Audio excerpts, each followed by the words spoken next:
London, August 2015. A convoy of black Range Rovers pulls up to one of the city's most exclusive addresses. Apartment 16B, 1 Hyde Park, the most expensive real estate in Britain. Inside, bulletproof glass, panic rooms, and a collection that would make European royalty jealous. Handbags worth more than most people earn in a lifetime. Jewelry that could fund a hospital. But this wasn't royalty. This was Diezani Alison-Madueke, Nigeria's first female petroleum minister, and, according to investigators, one of the most corrupt officials in African history. Within weeks, British authorities would raid that apartment. What they found inside wasn't just wealth, it was evidence. Evidence of a scheme so audacious, so perfectly orchestrated, that it drained billions from one of Africa's wealthiest nations. And here's what makes this story even more chilling. She's never been convicted, never extradited, and as of today, still living in luxury. This is the story of how one woman became the queen of oil money, how she built an empire on corruption, and how she vanished into the shadows of international justice. Or did she? To understand how Diezani became untouchable, we have to go back to where it all began. Port Harcourt, Nigeria, oil capital. Born in 1960, the same year Nigeria gained independence, Diezani grew up in a nation drowning in oil wealth, but starving its people. She was educated, ambitious, and connected to the right families. By the 1990s, she'd climbed the ranks of Shell Petroleum Development Company, one of the few Nigerian women in executive positions. She understood the oil industry from the inside, every pipeline, every contract, every loophole. But understanding a system and exploiting it are two very different things. In 2010, President Goodluck Jonathan appointed her Minister of Petroleum Resources, the first woman to ever hold the position. Newspapers called it historic, progressive, a sign of Nigeria's modern future. What they didn't know was that they just handed the keys to the vault to someone who'd been studying the locks for decades. Nigeria is Africa's largest oil producer. In 2010, the country was pumping out over 2 million barrels a day. At global prices, that's hundreds of millions of dollars every single week. And Diezani? She controlled the flow. Within months of taking office, something changed. Oil revenues that should have reached the Nigerian treasury started disappearing. Not in dramatic heists, not in obvious theft, but in paperwork, in contracts, in the shadows of bureaucracy. Investigators would later discover her method was brilliant in its simplicity. She didn't steal oil directly. She controlled who got to buy it. In 2011, two Nigerian businessmen approached her with a proposal. Kolawole Akani Aluko and Olajide Omokore, according to U.S. Department of Justice court documents. From 2011 to 2015, these men conspired with Diezani to pay bribes in exchange for lucrative oil contracts. The mechanism was elegant. Diezani directed a subsidiary of the Nigerian National Petroleum Corporation to award strategic alliance agreements to two shell companies, Atlantic Energy Drilling Concepts Nigeria Limited and Atlantic Energy Brass Development Limited. Here's what made it perfect. Atlantic Energy Drilling Concepts was incorporated in Nigeria in July 2010, just 3 months after Diezani became minister. One company was literally created the day before the deal was signed. Under the contracts, these companies were supposed to finance exploration and production operations of 8 onshore oil and gas blocks in the Niger Delta. In return, they'd receive a portion of the oil produced, but according to U.S. prosecutors, the companies provided only a fraction of the agreed financing. Sometimes they provided nothing at all. They failed to pay a required $120 million entry fee, and yet they were permitted to lift and sell over $1.5 billion worth of Nigerian crude oil. $1.5 billion. And a significant portion never made it back to Nigeria. By 2012, Diezani wasn't just wealthy. She was building an empire, and she wasn't doing it alone. But here's what's crucial to understand. Diezani couldn't have done this without help. international help. From some of the world's most respected financial centers, the money was laundered through multiple jurisdictions. According to court filings, funds moved through U.S. banks, Swiss accounts, British Virgin Islands shell companies, each transfer carefully structured to obscure the source. Aluko and Omokare set up companies across multiple jurisdictions, entities in the British Virgin Islands, companies in the Seychelles. At least 3 companies incorporated in U.S. states, Nevada, Delaware, and California. London, at Point 4, New York, Point By.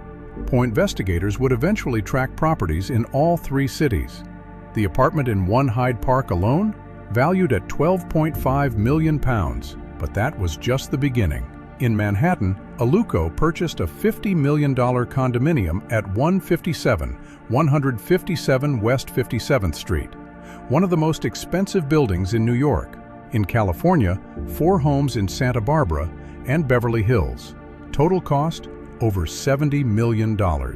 And then there was the yacht, the Galactica Star, an $80 million, 65-meter super yacht. So ostentatious, it once hosted Beyoncé's 32nd birthday party in 2013. And here's something extraordinary. U.S. prosecutors obtained recorded conversations between Diezani and her co-conspirators. In one, she actually warned Aluko about the yacht purchase. She told him, "If you want to hire a yacht, you lease it for 2 weeks or whatever. You don't go and sink funds into it at this time when Nigerian oil and gas sector is under all kinds of watch." Even the corrupt were worried about being too obvious, but real estate was just the beginning. According to U.S. Department of Justice filings, between 2011 and 2015, Aluko and Omokare purchased 4 residential properties in and around London worth £11.45 million, all for Diezani and her family. This story is just getting deeper. If this shocks you already, hit subscribe and tell us in the comments where you're watching from. So here's what makes the Diezani taste so important. She wasn't an anomaly. She was part of a pattern. The broader Nigeria has seen this before, and it would see it again. James Ibori, former governor of Delta State from 1999 to 2007, official salary, $25,000 a year. In 2012, a London court sentenced him to 13 years in prison for laundering $250 million. He owned 6 properties in London, further properties in Washington, Houston, and Johannesburg, a Bentley, a Jaguar, and was in the process of buying a £20 million Bombardier private jet when arrested. Joshua Darie, governor of Plateau State, 1999 to 2007. Convicted in 2018 for diverting 1.16 billion naira in ecological funds. Sentenced to 14 years, later reduced to 10. Jolly Nyame, governor of Taraba State, 1999 to 2007. Convicted for diverting 1.64 billion naira. Sentenced to 14 years, later reduced to 12. Do you see the pattern? Governors from the oil-rich Niger Delta region. Massive theft. International properties. Western banks accepting their money. And, in most cases, the stolen funds far exceeded their official salaries by factors of thousands. But here's the most damning part. Many of these cases took years to prosecute. Some were delayed by judicial manipulations, others by political interference. And when Diezani's patron lost power in 2015, her protection evaporated overnight. March 2015. Nigeria's presidential election delivered a shock. President Goodluck Jonathan lost. For the first time in Nigeria's history, an incumbent president was voted out peacefully. The winner? Muhammadu Buhari, a former military ruler who ran on one promise: anti-corruption. Diezani knew what was coming. In May 2015, just weeks before Buhari's inauguration, she left Nigeria, officially for medical treatment. She flew to London. Back in Nigeria, the Economic and Financial Crimes Commission, the EFCC, launched investigations. What they uncovered was staggering. Over $20 billion in missing oil revenues. In August 2015, British police arrested Diezani in London. The charge? Bribery and money laundering. The United States joined the investigation. In 2017, the U.S. Department of Justice filed civil forfeiture complaints seeking to seize over $144 million in assets. Switzerland opened cases. Italy launched investigations. The trail stretched across the world. But here's what made investigators' jobs nearly impossible. The money had been routed through multiple jurisdictions, each transfer carefully documented but designed to obscure the true source. While court documents don't name specific banks that processed these transactions, the filings reveal that funds moved through accounts in Swiss banks, U.S. financial institutions, and British banking systems. The very infrastructure of global finance that's supposed to prevent money laundering had, in this case, facilitated it. Nigerian prosecutors issued warrants, demanded extradition, sent formal requests through diplomatic channels. But Diezani, she remained in London, protected by lawyers, shielded by medical claims, operating in the gray zones of international law, because international corruption cases are slow, complicated, and very easy to delay. This story is just getting deeper. If this shocks you already, hit subscribe and tell us in the comments where you're watching from. So what happened to the recovered funds? This is where the story gets complicated. In 2020, the United States successfully seized $53 million in assets connected to Diezani, properties, bank accounts, and the proceeds from the sale of the Galactica Star yacht. In January 2025, the U.S. and Nigeria signed an agreement to repatriate $52.88 million. According to the U.S. Department of Justice, $50 million would go to the Distributed Access Through Renewable Energy Scale-Up Project, a rural electrification initiative managed by the Nigerian Rural Electrification Agency. The remaining funds would support counter-terrorism efforts in the region. But here's the uncomfortable truth. These repatriation agreements look good on paper, but the execution is where things get murky. According to the Civil Society Legislative Advocacy Center in Nigeria, there's a fundamental problem. Nigeria has no institutional framework for managing recovered assets. Past repatriations have been problematic. In 2006, $723 million stolen by former dictator Sani Abacha was returned from Switzerland. A significant portion remains unaccounted for. Nigerian civil society groups have repeatedly called for a dedicated trust fund to manage repatriated assets, with transparent oversight, parliamentary approval, civil society representation on the board. As of 2024, no such framework exists. So while $50 million is earmarked for rural electrification, there's legitimate concern about those funds will actually reach rural communities, or whether they'll disappear again into the same system that enabled the theft in the first place. And $53 million recovered. That's less than half of 1% of the $20 billion allegedly stolen, a fraction of what was taken. But here's what we need to understand. This wasn't just Nigerian corruption. This was global facilitation. Because Diezani couldn't have done this without help from Western financial systems. Real estate agents in London who sold her £12 million apartments, who asked no questions about source of funds. Banks that accepted wire transfers of hundreds of thousands of dollars for furniture purchases in a single day from Swiss accounts.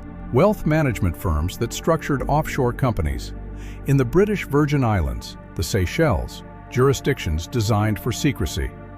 While specific banks aren't named in court documents to avoid tipping off ongoing investigations, the pattern is clear. Major financial institutions processed these transactions. They had anti-money laundering obligations. They had know-your-customer requirements. And yet, a Nigerian government minister earning a modest official salary was able to purchase $50 million New York condominiums, $80 million yachts, multiple London properties. Where were the compliance departments? Where were the suspicious activity reports? Where were the red flags? This isn't unique to Diezani. The Panama Papers, the Pandora Papers, leaked documents have repeatedly shown how Western financial systems facilitate the movement of corrupt money from developing nations. Swiss fiduciary firms, London property markets, U.S. real estate, all welcoming wealth with few questions asked. This isn't just a Nigerian story. It's about how the global financial system creates the infrastructure for grand corruption, then offers protection to those who exploit it. So where is Diezani Alison-Madueke? Be quote today? Officially, she's in London, living under conditional bail, required to report regularly to police, surrender her passport. But reports suggest she's been photographed at exclusive London restaurants, shopping in Knightsbridge, living in luxury while her case drags through courts.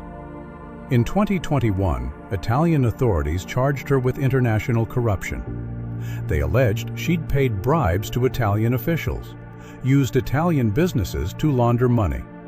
The net was tightening, not from one country, but from multiple jurisdictions simultaneously.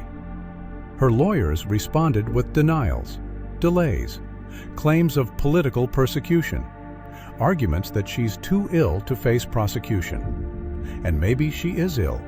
Cancer is serious. No one disputes her medical challenges. But being ill doesn't erase $20 billion in missing money. It doesn't return what was stolen. It doesn't rebuild what was destroyed. There are millions of Nigerians who will never see justice. Students who couldn't finish school. Patients who died because hospitals had no equipment. Entrepreneurs who couldn't start businesses because the economy was gutted. And somewhere in London, the woman allegedly responsible remains free. So what's the final chapter of this story? We don't know yet. Will Diezani ever face a Nigerian court? Will she be extradited? Will the full $20 billion ever be accounted for? But what we do know is that her legacy is already written. Not in luxury apartments, not in designer handbags, but in the classrooms without books, the hospitals without equipment, the dreams deferred by stolen futures. Somewhere in Nigeria, right now there's a child who should be in school, but the school was never built because the money disappeared. There's a patient who should be receiving treatment, but the hospital has no medicine because the funds vanished. That's the real cost of corruption, not numbers on a page, but lives, human lives, millions of them. But here's the question we should all be asking. If someone can steal $20 billion from one of Africa's wealthiest nations and remain free nearly a decade later, who else is getting away with it right now? The answer to that question might be more terrifying than anything we've uncovered here. This was the story of the queen of oil money, how one woman looted billions and disappeared into luxury.